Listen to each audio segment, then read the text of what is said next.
Ömür bir yük ben hamalım, taşımaktan korkmuyorum. Ömür bir yük ben hamalım, taşımaktan korkmuyorum.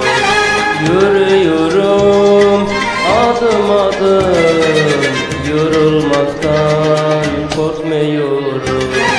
Yürüyorum adım adım, yorulmaktan korkmuyorum. Yorulmaktan korkmuyorum.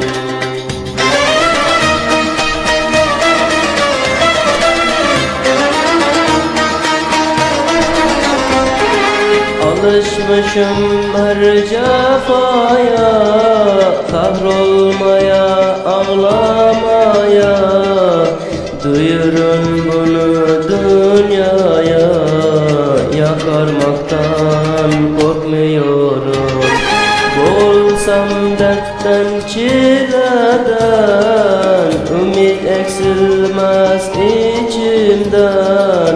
Korkmuyorum hiç ölümden, yaşamaktan korkmuyorum.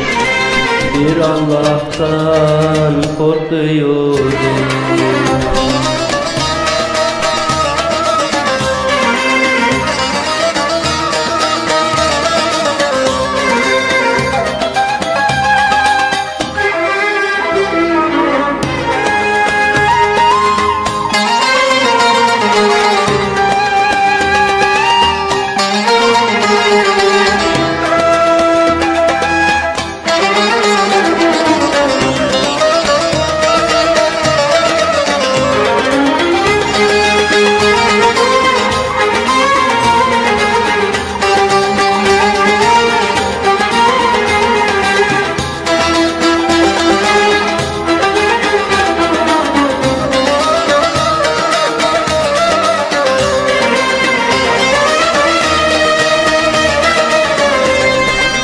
Sevgi dolu bir kalbim var, sevilmezse derdim artar.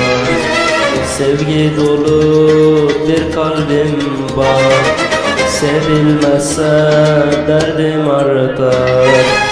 Utansın o vefasız yar, ben sevmekten korkmuyorum.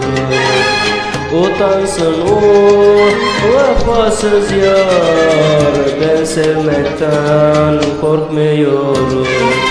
Ben sevmekten korkmuyorum.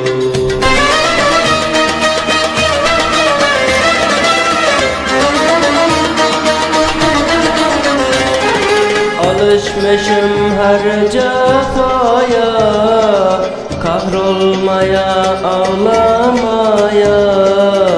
Duyurun bunu dünyaya, yakarmaktan korkmuyorum.